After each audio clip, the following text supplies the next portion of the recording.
Qu'est-ce qu'on porte de différent et qu'est-ce qu'on porte de radical qui va permettre de redonner de l'espoir? C'est ça le sujet. C'est-à-dire que c'est pas l'addition des logos en bas d'une affiche qui va faire se lever les gens. Ce qui fait se lever les gens, c'est de se dire, ben voilà, on fait le revenu universel pour faire en sorte que les personnes les plus précaires aient un socle de droits qui soit minimal et qui soit sans condition. On fait la réforme de l'éducation, on fait la réforme de la fiscalité et surtout on prend en compte la gravité de la situation climatique. C'est ça qui fait lever les gens. C'est pas le fait de mettre un logo, une rose, plus des étoiles, plus un tournesol, plus je sais pas quoi. Et ça, aujourd'hui, on n'arrive pas à porter ça parce que les seules prises de parole à gauche et sur les écologistes, c'est on aime Mélenchon, on n'aime pas Mélenchon, on aime Hidalgo, on n'aime pas Hidalgo, on va faire l'union. Mais enfin, je veux dire, c'est pas ça le sujet. Le sujet, c'est qu'est-ce qu'on porte. Et là, maintenant, il est urgent de s'y mettre. Et là, regardons qu'un des principaux responsables de cet effondrement aussi intellectuel on va dire, des grandes fragilités de la République aujourd'hui sur ses fondamentaux, c'est Jean-Michel Blanquer. Jean-Michel Blanquer s'attaque aujourd'hui à la liberté académique, il s'attaque à la liberté de la recherche, il a considérablement accentué les inégalités scolaires, et lui qui devrait être gardien des mots et des représentations, il a été le premier à se livrer à une croisade qui visait à débusquer les racialistes, indigénistes et islamo-gauchistes de l'université. Bon, incroyable d'entendre ça d'un ministre de l'Éducation nationale, incapable de donner la moindre correspondance intellectuelle, philosophique à la doctrine qu'il défendait. Mais à quoi cela se résumait-il, cette croisade? Ou se résumait-elle, cette croisade? À faire des listes. Mesdames, à faire des listes d'universitaires, des listes de doctorants, des listes de chercheurs qui n'étaient pas jugés compatibles avec l'idée que se faisait, non pas la République, avec son idée de la République. Ah non, mais oui, même pas une idée de la République. Je veux dire une conception qui est une conception aujourd'hui très dévoyée justement de la République et qui ne ressemble pas à la République du point de vue de ses fondamentaux intellectuels, doctrinaux, historiques. L'abstention, c'est quand même une forme de grève civique. Hein. C'est-à-dire que l'abstention est politique, parce que ça, souvent, on ne le dit pas. Mais en fait, l'abstention est politique. C'est un geste politique que de ne pas aller voter aujourd'hui. Et quand on voit que le 1er juillet... C'est un message, oui. Et donc, en cela, c'est un message politique. Le 1er juillet, on a la baisse des allocations chômage. On a la réforme des retraites qui va être mise sur le tapis. On a probablement plein de personnes qui vont être expulsées de chez elles parce que la trêve hivernale est terminée. On va avoir la fin des aides pour une partie des secteurs. Donc évidemment qu'on ne peut pas demander à ces personnes de se mobiliser sur un projet politique et sur un avenir quand on les a assommés et quand on ne cesse de les assommer. C'est-à-dire qu'aujourd'hui, la seule parole d'Emmanuel Macron, c'est de dire il faut réduire la dette, il faut réduire les allocations chômage et réformer les retraites. Mais en fait, il n'y a aucun avenir là-dedans. Donc évidemment que si vous n'avez pas d'avenir dans le vote, vous n'allez pas vous déplacer un dimanche pour aller voter. Et donc il faut entendre que c'est un geste politique. On est vraiment dans le moment de la crise où il y a quelque chose qui se finit, s'achève, et Emmanuel Macron est symptomatique de ces dernières convulsions de l'ancien système, cette incapacité à penser la transformation de notre modèle de développement, à penser la crise de l'égalité et les réponses à la crise de l'égalité. Donc ça meurt, et on essaye de construire sur cet humus qui est un peu cet humus démocratique, on essaie de construire. Donc oui, il y a des choses qui meurent, mais bon, en même temps, le but, c'est d'essayer d'arriver à en sortir positivement. Mais ce qui ne veut pas dire que, hélas, pour reprendre la formule de la crise, hélas, le monstre guette.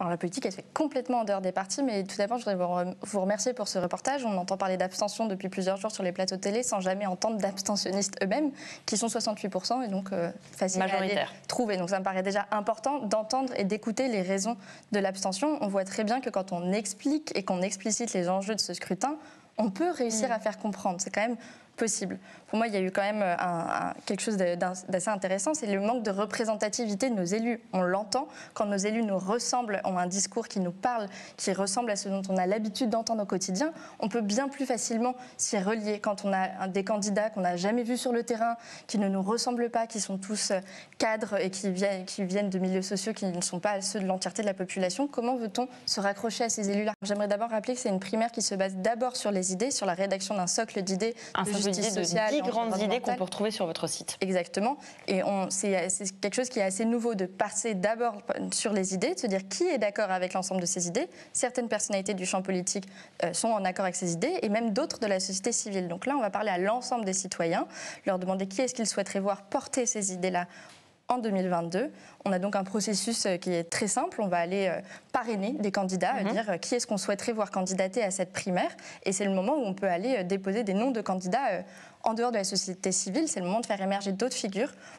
C'est ce qui va se passer pendant tout l'été. Et à l'automne aura lieu cette primaire populaire qui verra déterminer un gagnant ou une gagnante pour porter ses idées et tenter d'arriver au second tour de 2022. Alors, combien de signatures pour qu'un candidat ou une candidate ait la légitimité d'aller porter les couleurs de cette primaire populaire ?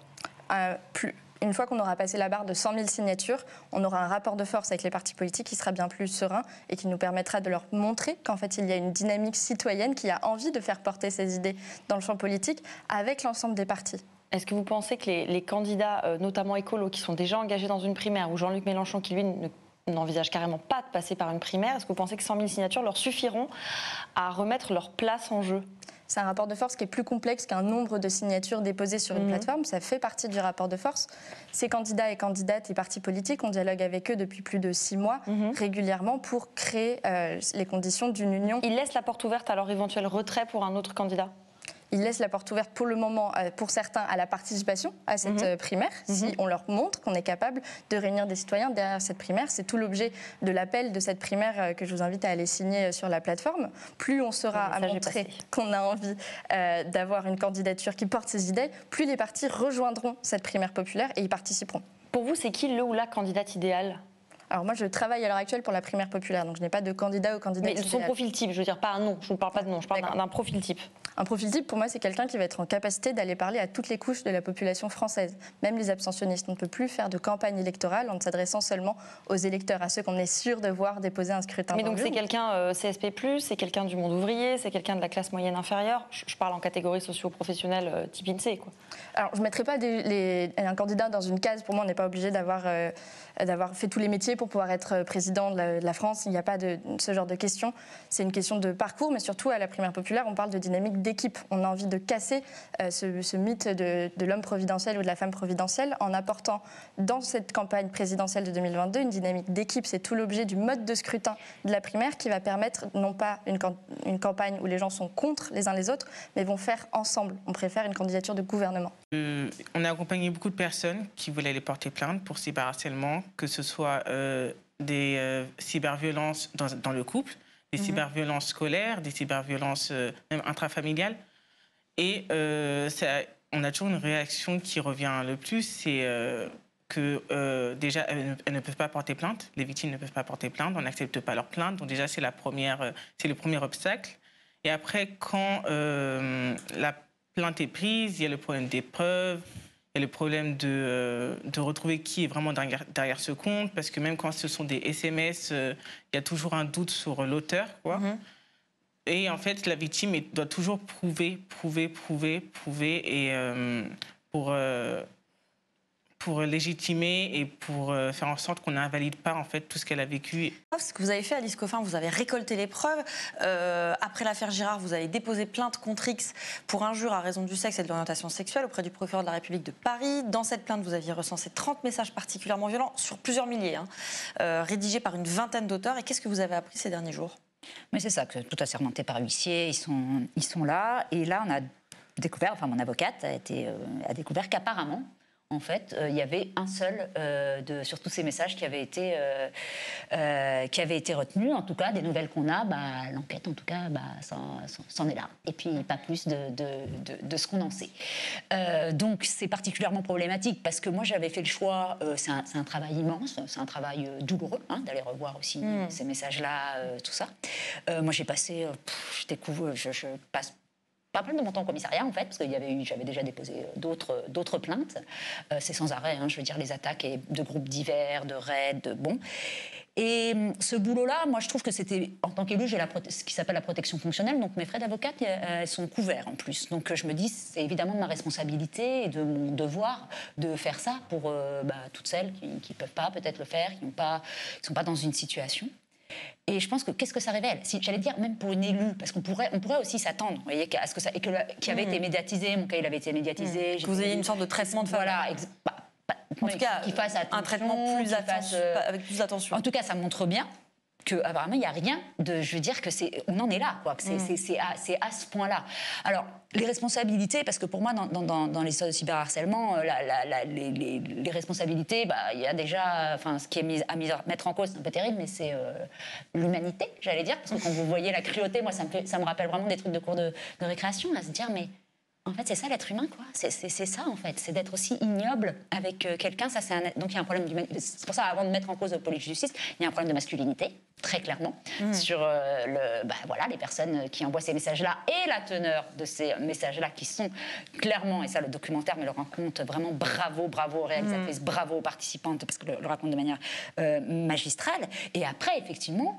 il y a un problème de mise en cause des autorités censées s'occuper de ça, mais c'est un continuum. C'est-à-dire que moi, je trouve que le cyberharcèlement, il n'arrive pas comme ça. Il y a aussi de la responsabilité de politiques, de journalistes qui ont raconté absolument, par exemple, n'importe quoi, ce qui a occasionné beaucoup de cyberharcèlement sur ce qui figurait dans mon livre Le génie lesbien, qui ont déformé. Mais je parle de journaux comme Paris Match, de radio classique, de plein, je ne vais pas tout citer tout le monde, et de politiques tout à fait établies.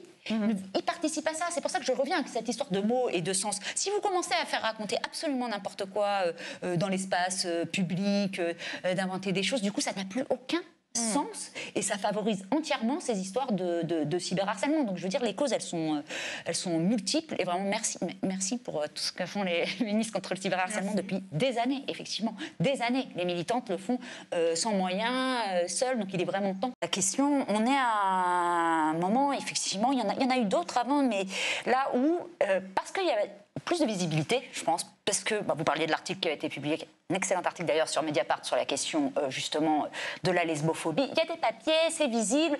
Moi j'ai été élue explicitement en tant que lesbienne et ça provoque évidemment en retour de corollaire, des phénomènes très forts pour nous empêcher d'accentuer. Ça a été la même chose, moi je l'ai vécu comme ça aussi en 2012-2013, les discussions sur le mariage pour tous.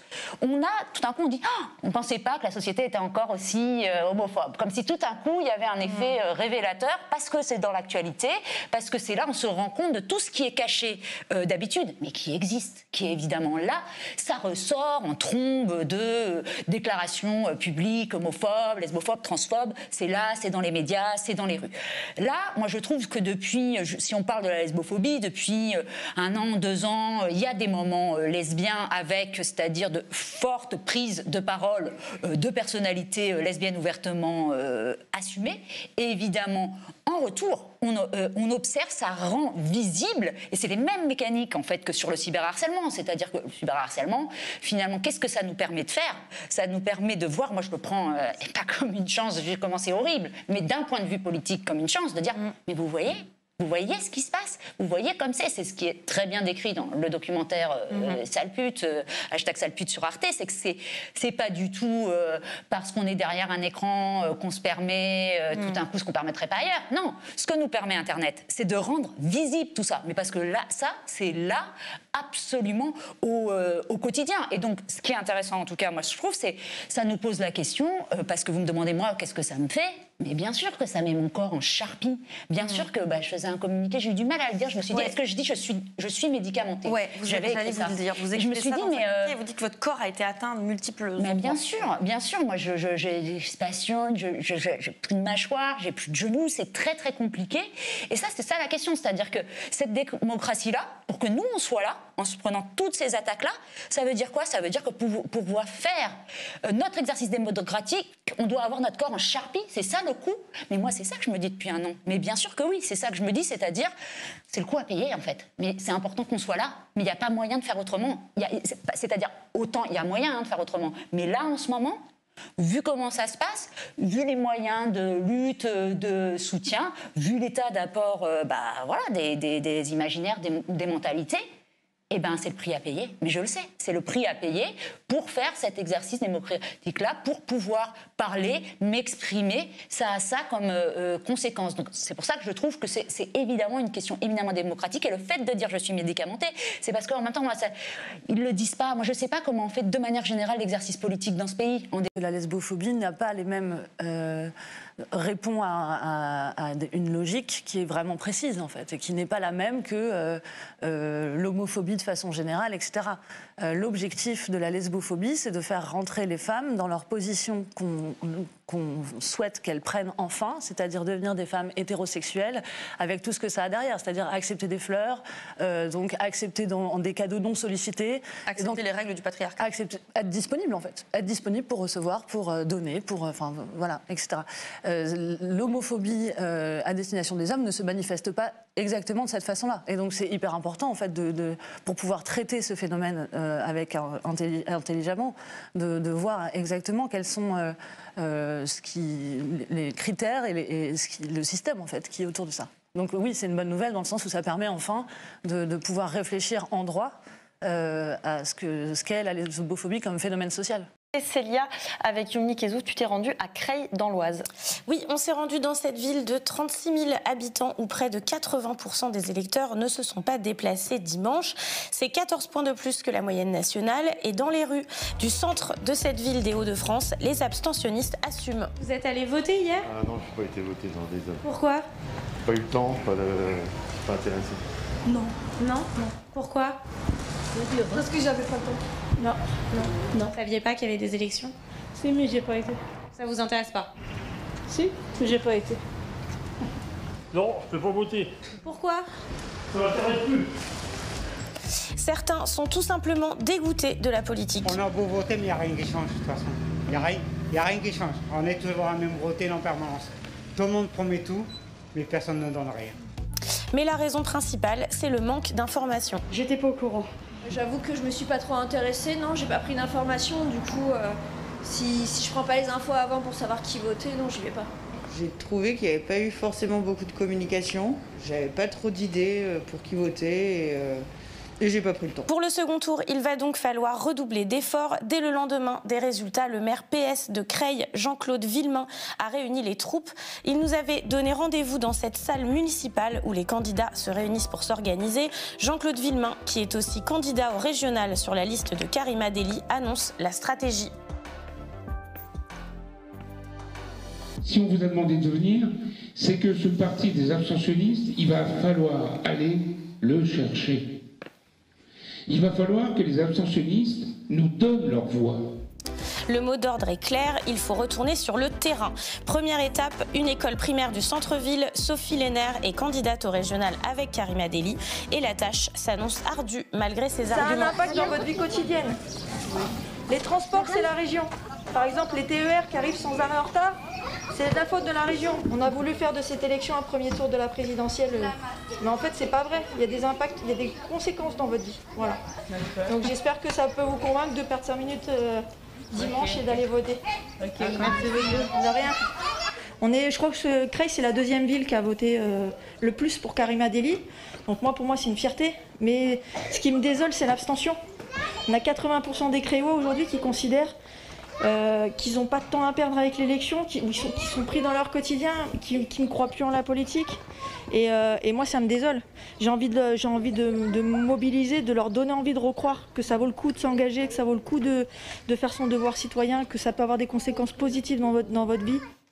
Au départemental, sur le canton de Creil-Verneuil, c'est un binôme d'union de la gauche qui est arrivé en tête, talonné de près par la droite.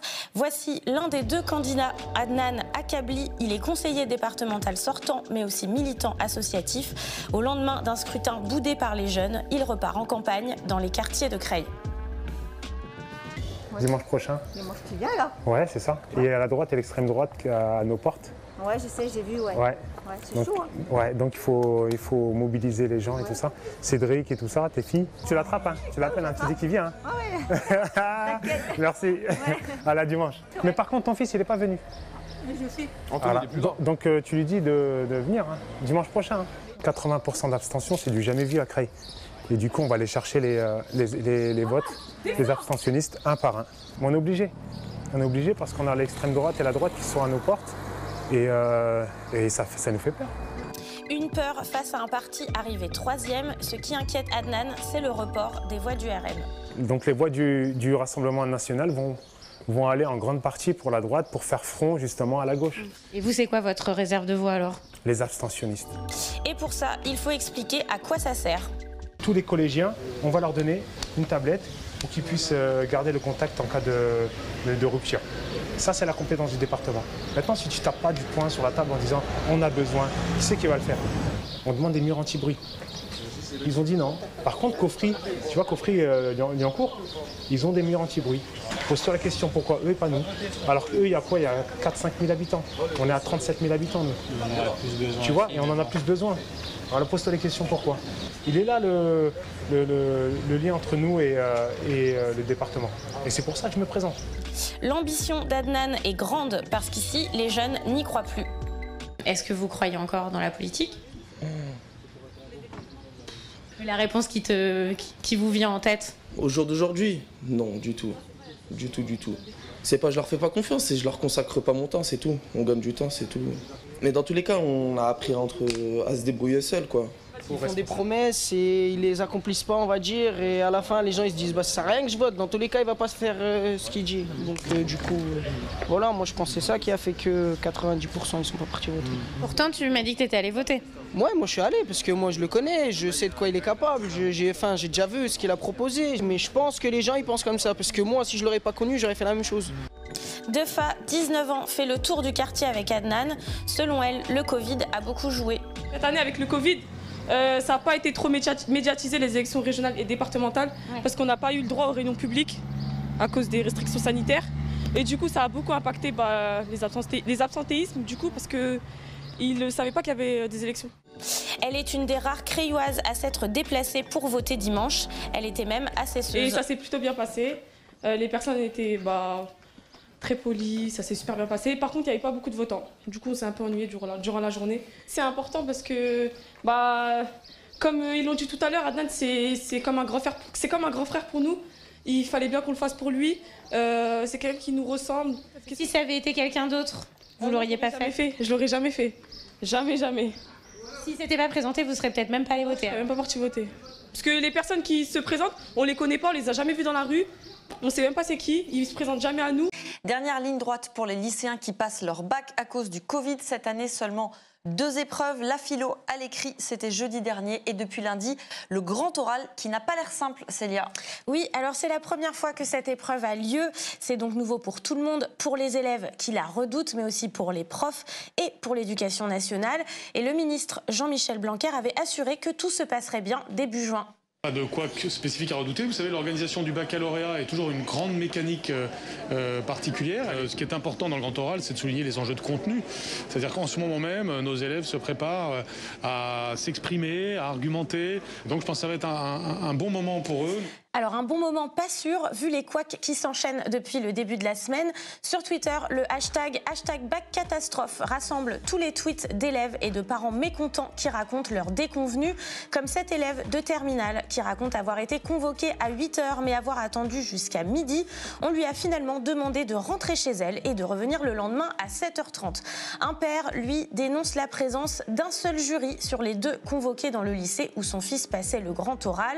Pareil pour cette maman dont la fille a été renvoyée chez elle faute de jury, parfois même sans date ultérieure, comme le raconte ce tweetos. Parmi ses élèves, Lauriane, en terminale STMG, option mercatique. On l'a rencontrée hier, mercredi, devant son lycée à Fontenay-sous-Bois dans le Val-de-Marne. Elle venait tout juste de sortir de son grand oral, qui était pourtant prévu lundi matin, comme on le voit ici, sur la convocation qu'elle a dans les mains. Je suis arrivée lundi à 10h au lycée, donc j'ai attendu jusqu'à 10h30 avec d'autres camarades qui passaient avec les mêmes jurys que moi qui sont dans ma classe. Et au bout d'une demi-heure, donc le proviseur est venu directement nous voir et nous a dit de rentrer chez nous parce que les jurys ne sont pas venus et qu'ils ne viendront pas. Et il nous a dit de revenir le lendemain à 8h30. Et ensuite on est rentré chez nous, donc très déçus. Le lycée nous a rappelé un peu dans la matinée plus tard. Et nous a dit que finalement on n'était pas convoqué le lendemain à 8h30 parce qu'il y avait déjà des gens et qu'ils n'avaient pas de date pour nous, donc ce sera sûrement fin de semaine, mais ils ne savaient pas quand. Et dans l'après-midi, le lycée m'a rappelé et m'a dit que je devais passer mercredi à 10h30 avec les autres camarades aussi comme moi qui n'ont pas pu le faire. Pour Lauriane, ce manque d'organisation est inacceptable. J'étais très stressée le lundi pour le passer, j'avais beaucoup révisé, je m'étais couchée super tard et j'avais vraiment galéré à bien le faire, à bien le préparer. Et on nous a vraiment rabâché tout le temps et puis donc ils voulaient pas l'annuler le grand oral Castex. Et pour au final que ce soit même pas organisé, qu'il y ait des grèves de jury, qu'il y ait des jurys qui se pointent même pas parce qu'ils ont même pas reçu leur convocation. Je suis vraiment déçue, je pensais que ça allait être quand même mieux organisé que ça et ouais, je trouve que c'est pas normal de faire ça aux étudiants qui ont vraiment travaillé. Alors, les dysfonctionnements ne touchent pas que les convocations des élèves, mais aussi celles des professeurs. Ça a été le cas pour François Mayoux. Il est professeur d'informatique en terminale et syndiqué à Sud Éducation. Il a été convoqué vendredi soir à 21h42 pour participer à un jury le lundi à 8h30. La présente convocation vaut ordre de mission. Vous êtes invité à vous rendre dans le centre d'épreuve du grand oral dès lundi 21 juin à 8h30. Interrogation orale, lycée Auguste Blanqui. Et ça s'arrête là. Pas d'adresse. Pas d'adresse. Vous y êtes rendu ? Non, je m'y suis pas rendu. D'abord parce que effectivement la convocation, elle n'était pas en bonne et due forme. Même si j'avais été, si elle avait été en bonne et due forme, j'y serais pas allé et j'aurais fait la grève du grand oral. Des anecdotes sur le grand oral, il en a d'autres. On a une collègue d'art plastique de collège qui a été convoquée au centre d'examen ici. Une collègue professeur documentaliste qui a été convoquée, pareil, en plein week-end. Un collègue de sciences de l'ingénieur qui a été convoqué dans l'académie de Versailles à 2 heures de transport de chez lui. Et devant le lycée Jean Zé de Aulnay-sous-Bois, on a vu des professeurs arriver et en fait le centre d'examen n'était pas au courant que ces professeurs allaient venir. En faisant grève, il souhaite dénoncer une épreuve injuste selon lui. C'est vraiment une épreuve de rhétorique. Et la rhétorique, on ne l'apprend pas dans les cours. C'est une épreuve qui est typique de notre ministre, M. Blanquer, et qui en fait est une épreuve de reproduction sociale, en fait, on va dire. Cette désorganisation n'est pas une surprise pour François Mayoux. C'est de la précipitation et de l'obstination du ministre Blanquer à vouloir faire passer ces réformes. Cette année, après le Covid, c'était impossible de la tenir dans de bonnes conditions et le ministre s'est obstiné et on arrive à ce chaos. À la fin de cette année, demander aux élèves de venir passer des examens, mais franchement, c'est pas décent, c'est même pas décent. Alors, on a contacté le cabinet de Jean-Michel Blanquer. Il a reconnu des erreurs de convocation et des difficultés, notamment en Île-de-France et sur l'Académie de Lille. Mais pour lui, ces difficultés concernent moins de 1% des élèves qui doivent passer le grand oral et cela ne les empêchera pas de passer l'examen. Aujourd'hui, c'est vraiment, ça va être la mainmise et c'est la transformation d'une radio généraliste où on a du reportage, du débat. Je pense qu'il faut faire la différence entre radio d'opinion et radio de débat. On peut débattre. Il y a plein de cases de débat sur Europe. Il y en a matin, midi, soir, un peu tout le temps. Radio d'opinion, c'est un peu autre chose. Moi, je rapproche ça. Alors, beaucoup font l'analogie avec Fox News. Ben ouais, mais c'est que du mensonge, en fait. Fox News, c'est que du mensonge. Et une radio d'opinion, ça se dirige quand même vers ça, quoi. Avec des faits approximatifs, des faits alternatifs. Et il y a de moins en moins de place pour le reportage et l'analyse.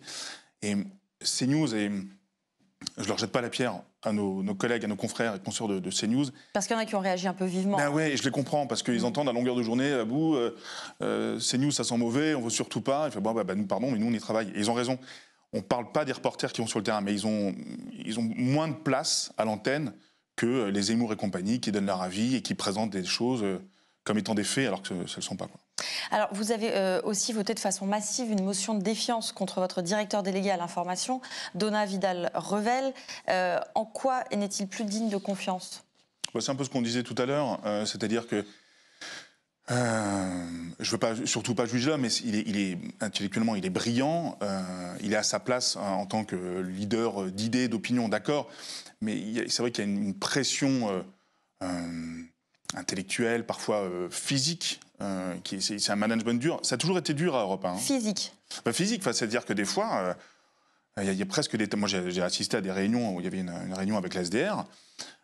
On a eu des engueulades. Enfin, on s'est debout et on jetait des feuilles. Voilà, c'était physiquement, même moi, pourtant, j'étais impressionné parce que on était dans un petit bureau, on était beaucoup. Enfin, c'était assez compliqué à vivre. Il y a eu un élan de soutien après cette grève à Europe 1, qui est la première depuis 60 ans.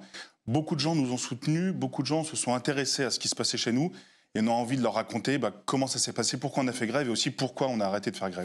C'est vraiment symptomatique d'un management qui est dur et ce sont quelque part un peu les méthodes de Vincent Bolloré qui n'est pas encore officiellement aujourd'hui à la tête d'Europe 1, qui sont déjà à l'œuvre. Et les gens en ont vraiment eu marre et se sont levés et ont voté effectivement la grève. Qu'est-ce que vous voulez dire par management dur? Vous pouvez décrire? Management dur qu'on subit aujourd'hui à l'heure actuelle, vous voulez dire? Déjà, il n'y a sans doute pas que le cas de Victor Dolande qui est en cause. Non, là c'est vraiment poussé à l'extrême et c'est effectivement disproportionné comme méthode, mais ce sont des pressions, ce sont des intimidations, le ton qui monte dans certaines réunions, ce sont des choses un peu comme ça qui sont vécues par les salariés. Voilà, des gens qui ressortent en larmes de bureaux de la direction. Et ces ponts qui sont en train de s'accrocher entre nos deux chaînes, entre CNews et Europe 1, on n'a pas envie que ce soit des viaducs en fait. On ne souhaite pas que cette ligne éditoriale, cet activisme politique de droite, voire d'extrême droite, soit aussi chez nous à Europe 1, un média généraliste. On veut pouvoir garder notre indépendance et notre pluralisme qui fait qu'on est un média généraliste. Bolloré pourrait vous enlever votre stylo. Il y a des chances qu'il y ait moins de monde à la rédaction dans les mois qui viennent. Ouais.